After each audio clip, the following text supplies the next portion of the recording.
Hola, hola, bienvenidos un domingo más. Comenzamos con nuestra reunión, vamos a la parte de la palabra. Seguramente, bueno, estuviste interactuando en el chat, estuvimos y es muy bueno. Preferimos igual persona a persona, pronto estaremos juntos nuevamente, pero hoy a través de este medio quiero presentar a quien va a compartir la palabra este domingo con nosotros. Hoy van a tener el privilegio de ver otra cara en su pantalla, no voy a ser yo, y no es una persona desconocida, en realidad es la dueña de casa. Ella junto con su esposo, con el pastor Omar Agüero, son los fundadores de la congregación a la cual pertenecemos y a la cual me toca pastorear junto con Vale. Así que les damos la bienvenida. Quiero que prestes atención a lo que ella tiene para compartir en el día de hoy. Es una historia apasionante, es una historia que a mi vida ha significado mucho, mucho, mucho, muchísimo. Así que quiero que te concentres, que pongas tu mente, tu cuerpo, tu alma, tu espíritu enfocado en lo que Dios tiene para compartirte a través de nuestra pastora Silvia Granados. Así que escuchamos lo que ella tiene para compartir. Hola, buenas tardes, ¿cómo están? Bienvenidos a esta tarde de palabra y de comunión con el Señor, de poder abrir nuestro corazón a su palabra y a lo que Él tiene para nosotros. La verdad que este tiempo especial que estamos viviendo nos ha llevado a poder compartir sobre la fe. Hace muchos domingos que venimos hablando de Hebreos 11, hemos transmitido mucho en cuanto a los diferentes hombres y mujeres de ese tiempo que actuaron en fe, que se movieron en fe, que le creyeron a Dios y creo que este es un tiempo especial para poder hacerlo como iglesia también. Así que en esta tarde a mí me toca seguir en Hebreos 11, versículo 32, y dice así: ¿Y qué más digo? Porque el tiempo me faltaría contando de Gedeón, de Barak, de Sansón, de Jefté, de David, así como de Samuel y de los profetas. Vamos a leer este pasaje y voy a tomar un hombre de este pasaje que tiene una enseñanza muy importante, pero acá el autor de Hebreos dice: ¿qué más digo? O sea, le faltaba el tiempo para poder hablar de cada uno de los personajes y cómo se movieron en ese tiempo según las circunstancias que estaba viviendo el pueblo y según también lo que Dios quería hacer. Así que, como nos toca en este momento, dice, porque el tiempo me faltaría contando de Gedeón. Así que, teniendo en cuenta este pasaje, yo quiero contarles un poquito de Gedeón. Siempre me acuerdo cuando en las escuelas bíblicas enseñábamos sobre Gedeón, y a veces uno lo muestra como una historia del pasado, como una leyenda, como algo que pasó, pero no como algo tan importante que vivió el pueblo en ese tiempo. Y vamos a mirar un poquito en el libro de los jueces, eh, cómo es, qué es lo que pasa en ese tiempo cuando Dios eh, llama a Gedeón. Nosotros creemos en un Dios soberano, supremo, en un Dios majestuoso, lleno de poder, pero es un Dios también que busca hombres y mujeres y familias dispuestas a servirle y a cumplir su propósito y a glorificarle, porque eso es lo que Dios quiere hacer con el hombre, que el hombre y su familia le glorifique. Así que vamos a mirar un poquito este pasaje y nos compartía el pastor el domingo pasado sobre Rahab, ¿no? Una mujer ramera que Dios la escogió para que el pueblo pudiera entrar a Jericó. Salvó a los espías y salvó también a ella y a su casa. No solamente que los salvó del peligro en que se encontraban en Jericó, sino que también esta mujer sería, digamos, la cadena de descendencia de Jesús, nuestro Salvador. Así que vamos a compartir un poquito sobre la vida de Gedeón, que es lo que hoy nos toca. Dice Jueces capítulo 6, versículo 1, dice: los hijos de Israel hicieron lo malo ante los ojos de Jehová, y Jehová los entregó en manos de Madián por 7 años. Y la mano de Madián prevaleció contra Israel y los hijos de Israel por causa de los madianitas. Se hicieron cuevas en los montes y cavernas y lugares fortificados. Pues sucedía que cuando Israel había sembrado, subían los madianitas y amalecitas, y los hijos del oriente contra ellos subían y los atacaban, y acampando contra ellos destruían los frutos de la tierra hasta llegar a Gaza. Y no dejaban que comer en Israel ni ovejas, ni bueyes, ni asnos. Porque subían ellos y sus ganados y venían con sus tiendas en grande multitud como langostas. Ellos y sus camellos eran innumerables, así venían a la tierra para devastarla. De este modo empobrecía Israel en gran manera por causa de Madián, y los hijos de Israel clamaron a Jehová. Vamos a leer hasta ahí. Es interesante poder evaluar la situación que estaba viviendo Israel. Dice que comienza este pasaje diciendo que los hijos de Dios hicieron, o los hijos de Israel, o Israel hizo lo malo delante de los ojos de Dios. Dice que en el tiempo de los jueces dice que cada uno hacía lo que bien le parecía. Así que esa era la situación. Si cada uno hacía lo que le parecía, lo que quería hacer, obviamente no estaban haciendo la voluntad de Dios. Entonces había un pueblo y se juntaban con otros pueblos que eran también del desierto, como los beduinos, por ejemplo, los amalecitas. Se juntaban todos, eran mucha cantidad, y iban y destrozaban las cosechas, el ganado y todo lo que tenían los israelitas, por cuanto habían trabajado tanto y realmente perdían todo. Entonces, es interesante que cada vez que el pueblo de Israel estaba en esta situación, pasaba algo como habla este pasaje, y dice en el 7, y cuando los hijos de Israel clamaron a Jehová a causa de los madianitas. Qué tremendo, dice que los hijos de Israel clamaron. En ese tiempo se habían olvidado de todas las cosas que Dios había hecho. Josué había muerto, no había un gobierno que realmente siguiera los pasos de Josué.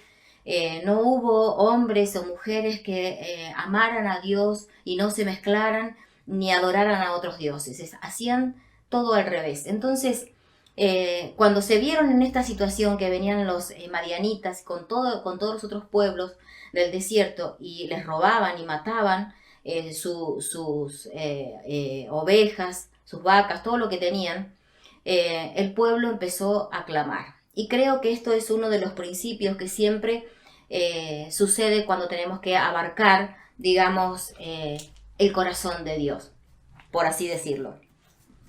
Es interesante que Madián significa contienda. Y es interesante que Madián viene de la descendencia de Abraham. Era un hijo de Abraham que tuvo con otra mujer, ¿sí? Que también lo sacó del camino para que no fuera de tropiezo para Isaac. Entonces dice en el versículo 8, Jehová envió a los hijos de Israel un varón profeta, el cual les dijo, así ha dicho Dios de Israel, yo os hice salir de Egipto y os saqué de la casa de servidumbre. Os libré de la mano de los egipcios y de la mano de todos los que os afligieron, a los cuales eché de delante de vosotros y os di su tierra. Y os dije, yo soy Jehová vuestro Dios, no temáis a los dioses de los amorreos, en cuya tierra habitáis, pero no habéis obedecido a mi voz.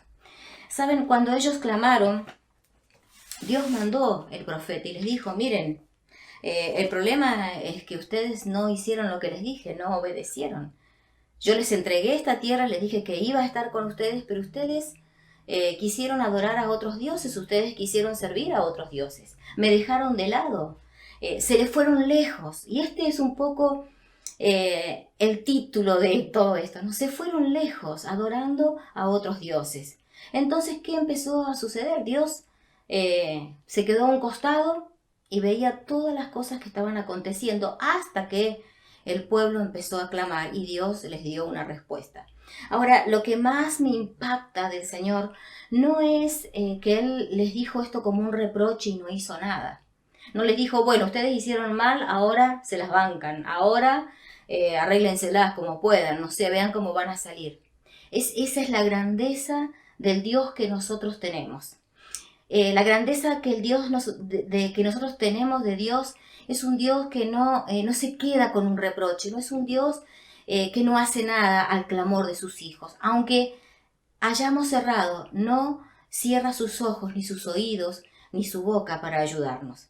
Y siempre tenemos que tener en cuenta esto que Dios va a hacer ahora con esta gente, ¿no? El tiempo de los jueces dice que había una decadencia moral, espiritual, económica y social muy, muy grande, muy grande. Entonces, en medio de ese caos, no sé si les suena, pareciera que estamos viviendo en esos tiempos. Estos tiempos es como que siempre acontecieron, perdón. Y dice así, en el versículo 11. Y vino el ángel de Jehová y se sentó debajo de la encina que está en Ofra, la cual era de Joás Abieserita, y su hijo Gedeón estaba sacudiendo el trigo en el lagar para esconderlo de los madianitas. Y el ángel de Jehová se apareció y le dijo, Jehová está contigo, varón esforzado y valiente. ¿Saben? Dios llama a través del ángel a Gedeón. Va a su encuentro el ángel y habla con este joven que estaba trabajando a escondidas para sostener su hogar, que arriesgaba su vida cada día al ir al lugar donde tenía que llevar el trigo. Lo hacían en los pozos que habían hecho, en las fosas que habían hecho, en los lagares que estaban hechos, y él trabajaba en ese lugar. Ahora, ¿por qué le dice Dios que es esforzado y valiente? No es que él no tenía miedo de hacer esto, sino que él, aunque tuviera miedo, él hacía esto por amor a su familia e iba a trabajar a esos lugares corriendo los riesgos que podía correr, que era que lo fueran a matar los madianitas. Ahora, qué interesante es la vida de Gedeón en muchos aspectos. Y uno de ellos dice que cuando Dios está con Gedeón, él empieza a armar su plan de cómo va a salvar a Israel de los madianitas. Y quiero que tengas esta imagen de Dios en tu mente y en tu corazón. Dios no los dejó, aunque no le habían obedecido y les dijo, aunque sonara como un reproche, no los abandonó, sino que actuó y armó toda esta gran obra que iba a acontecer. Entonces dice en el versículo 13, y Gedeón le respondió, Señor mío, si Jehová está con nosotros, ¿por qué nos ha sobrevenido todo esto? ¿Y dónde están todas sus maravillas que nuestros padres nos han contado? Y diciendo, ¿no nos sacó Jehová de Egipto? Y ahora Jehová nos ha desamparado y nos ha entregado en mano de los madianitas. Dice en el 14, y mirándole Jehová le dijo, ve con esta tu fuerza y salvarás a Israel de la mano de los madianitas. ¿No te envío yo? Quisiera detenerme en esto. Es como Gedeón expone su queja, ¿no? Su queja, su dolor, su angustia, de todo lo que estaba pasando. Y es interesante que él relata todo esto que había acontecido. Si ya los había salvado una vez, ¿por qué estaban otra vez viviendo? Aunque Dios ya le había dicho a Gedeón. Y lo que pasa, ustedes claman, pero ustedes no hicieron lo que tenían que hacer. Entonces, es interesante que le da a Gedeón esta tremenda misión. Y le da algo que, dos puntos que me llaman mucho la atención, porque nosotros siempre estamos diciendo que no podemos hacer las cosas con nuestra fuerza, ¿no? ¿Y cómo es esto? Pero acá el Señor le dice a Gedeón que vaya con esta su fuerza. ¿Cómo eran las fuerzas de Gedeón para él poder ir y hacer lo que tenía que hacer, lo que Dios le iba a encomendar? ¿Saben? Lo que hacían los madianitas, esto de atemorizarlos y de robarles, realmente era tremendo. Es como estar viviendo en estos tiempos, ¿no? Todo como hoy nos está aconteciendo. El miedo está circulando por todos lados, los robos, y no solamente el robo del ladrón, sino también toda la cuestión política y todo lo que nos está aconteciendo, la corrupción, todo lo que hay. Nos mueve, toda esta situación del virus nos mueve y nos deja bajo temor. Ahora, ¿cómo era la fuerza de Gedeón? Dice que la fuerza de Gedeón no radicaba en que él era un poderoso guerrero, que él era, aunque eso significaba su nombre, era una persona que no era guerrera, era un campesino. Entonces dice que la fuerza de Gedeón radicaba en su humildad, pero no porque era campesino, sino en la humildad de corazón. Esa era una de las fuerzas de Gedeón. Otra de las fuerzas de Gedeón fue el conocimiento. Él tenía el conocimiento, había escuchado de sus generaciones, de sus antepasados, todo lo que Dios había hecho en Israel y cómo les había salvado con mano poderosa. Esa es otra de las ventajas cuando tenemos la palabra del Señor en nuestro corazón. También otra de las fuerzas que tenía Gedeón era su preocupación. ¿Saben? Él tenía una carga por su pueblo, por la situación que estaban viviendo. Él tenía una carga real. Él tenía carga por su familia, por eso salía, aunque tuviera temor, salía y se enfrentaba cada día a la situación que viniera y iba a trabajar para que su familia tuviera el sostén que necesitaba. Tremendo, estas fuerzas que nosotros pensamos que vienen de nosotros y en realidad no vienen de nosotros. Dice que también Gedeón tenía la fuerza de los débiles. ¿Cuál es la fuerza de los débiles? La fuerza de los débiles es aquella fuerza que solo viene de Dios, porque cuando estamos débiles, Dios se hace fuerte en nosotros. Y había algo tan fuerte en este envío, porque no solamente le dijo, Gedeón, ve con estas tus fuerzas, sino que le dijo también, ¿no te envío yo? Entonces, estas palabras tienen que resonar en nuestra mente y en nuestro corazón, hermanos. Cuando nosotros hemos tomado la decisión de servir y de seguir al Señor, estas dos, estos dos parámetros, estas dos columnas tienen que estar en nosotros. Ve con estas tus fuerzas, con la humildad, con lo que conocemos de Dios, con la preocupación que tenemos por social y por la iglesia también. Y también en nuestra debilidad, Dios es nuestra fuerza. Dios se hace fuerte en nosotros. Y también tener la otra columna, que es que el Señor nos dice, no te envío yo. El Señor nos envía. No estamos solos haciendo la obra. No vamos solos contra los madianitas o contra cualquier situación que se pueda presentar. Dos cosas, las fuerzas que nos da el Señor y la otra columna es que Él nos envía. Tengamos en cuenta estas dos columnas para que podamos ser fortalecidos, ¿no? Y después hay algo interesante en esta enseñanza también, que son algunas de las cosas que nosotros por ahí ponemos como excusas, ¿no? Entonces, dice que en el 14 le dijo, y mirándole Jehová, le dijo, ve con esta tu fuerza y salvarás a Israel de la mano de los madianitas. ¿No te envío yo? Y en el 15, Gedeón dice, entonces le respondió, Señor mío, ¿con qué salvaré yo a Israel? He aquí que mi familia es pobre en Manasés y yo el menor de la casa de mi padre. ¿Y sabes qué? Estas son las cosas que culturalmente para ellos no encajaban digamos, en semejante llamado.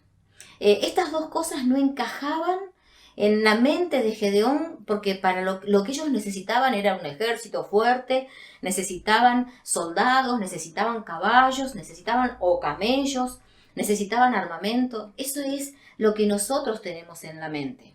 Pero por eso él le dijo, pero Señor, yo soy somos una familia pobre y yo soy el menor.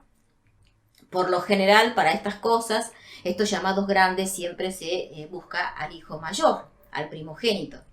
Pero como Dios no tiene una estructura en esto y no tiene problemas ni con la pobreza, ni con el que sea más chico o el más grande o qué tipo de familia, yo quiero que hoy podamos nosotros romper esas estructuras que tenemos en nuestra mente. Así como la de Rahab, que Dios escogió una ramera para salvar a sus espías, a sus hijos, que llevaban las noticias de Jericó. También así, y que no solamente esa, sino que fue la descendencia para el Salvador. Qué tremendo saber que Dios escoge a un joven sencillo, campesino, que no tenía dinero, que no tenía poder, que no tenía estrategia, que solamente sabía ir y trillar el trigo y trabajar en el lagar, solamente sabía hacer eso. Y encima era el menor de los hermanos. Como que el menor no tenía el espacio que tiene el hijo mayor. Entonces, yo creo que en este tiempo Dios nos está tirando todos los formatos, las estructuras, las formas de que esto se hace así o esto se hace así, que esto debería ser acá con esto, o esta persona no. Dios no tiene problemas para salvar. Así que yo quiero por ahí animarte, que te puedas ver a través de estos hombres, de estas mujeres como Rahab, como Gedeón, gente débil, gente que no tenía los recursos que necesitaba para hacer grandes cosas. Es interesante leer todo después lo que acontece con Gedeón, pero es muy largo y yo no me quiero detener en esto, pero sí tener en cuenta este detalle. Dios escoge a Gedeón, no importa su condición social ni cuántos años tenía. Dios lo escoge porque él tenía un propósito y iba a salvar a Israel con este joven. Y este joven tenía cosas que nosotros no le veíamos, porque le veíamos con miedo, porque tenía miedo para cuando tenía que ir a trillar el trigo. O sea, qué bárbaro el corazón del Señor. No dejó a su pueblo y escoge a un hombre de este calibre. ¿Por qué digo de este calibre? De alto calibre. ¿Por qué? Porque era un joven humilde, preocupado por su familia, por ayudar para que tuvieran lo que necesitaban. También porque tenía conocimiento de la obra de Dios y también porque era débil en sus propias fuerzas, pero tenía las fuerzas del Señor. Así que teniendo en cuenta todos estos detalles, que toda esta palabra nos sirva para poder fortalecernos en este tiempo. Dios está buscando hombres, mujeres, jóvenes, niños, familias que estén dispuestas a servir a otros, dispuestas a ir más allá, dispuestas a darles todo lo que esas personas necesitan, porque Dios quiere salvar, quiere salvar a nuestra sociedad de los madianitas, ¿no? de tantas situaciones que hoy la gente vive, tanta necesidad espiritual, tanta necesidad física, tanta necesidad moral, tanta necesidad en lo económico. Dios quiere salvar en este tiempo. Y entiendo que es tan tremendo saber que Dios tiene propósito con cada uno de nosotros. Dios tiene propósito para que nos acerquemos a esas familias y podamos llevarles este mensaje de salvación, que los madianitas ya no los van a tocar más, porque los hijos estamos ahí, firmes, con la fuerza del Señor y sabiendo quién nos envió. Así que quiero animar a la congregación de allá de Campo Grande, los que viven en Chañar, en Barda del Medio, Cordero, todo donde nosotros estamos trabajando, también en la iglesia central, que me toca estar con ellos en este domingo, animarles a tirar las paredes en un sentido figurado y poder salir de ese pozo, porque el Señor está con nosotros y Él quiere usarnos para llevar la salvación de Jesús a todas aquellas personas que están siendo maltratadas por los madianitas. Aquellos que generan las contiendas, las peleas, los problemas familiares, matrimoniales, aquellos que les roban en su dinero, en su ganancia. Tenemos tanto por hacer. No es tiempo de estar en la fosa, es tiempo de clamar y de levantarnos y de caminar y de ir a las familias para que el Señor se glorifique. ¿Saben qué pasó? Bueno, obviamente después de toda la victoria, y hay cuenta en Jueces capítulo 6, la victoria de 6-7 de Gedeón, ¿cómo fue ese planteo de guerra que tuvieron? Pero también cómo Dios obra de manera maravillosa y gloriosa. Con pocos o con muchos, con una familia o con 100 familias, Dios quiere salvar a toda la humanidad. Y este es el tiempo nuestro, el tiempo de la iglesia. Así que les animo, no se queden en las fosas, en las casas, salgan y lleven el Evangelio de Jesucristo, y los madianitas van a tener que retroceder de los hogares, porque Jesucristo llega y los madianitas tienen que retroceder. Así que bendigo a cada uno de mis hermanos, a sus familias, bendigo a todos los que escuchen este programa y que en este tiempo el Señor clamemos a Él para que nos levante con su gracia y su poder. El Señor les bendiga. Bueno, impresionante lo que Dios hizo en la vida de esta persona, de Gedeón. Esta es una historia que, como te decía al principio, a mí en lo personal me marcó muchísimo. Tiene que ver mucho con una experiencia muy íntima de Dios y yo y Dios cuando era adolescente. Por eso es una historia que realmente me apasiona, pero que cada vez que la escucho aprendo algo nuevo, algo distinto. Anoté un par de puntos simplemente para refrescarte a vos y redondear la idea de lo que la pastora Silvia compartió con nosotros.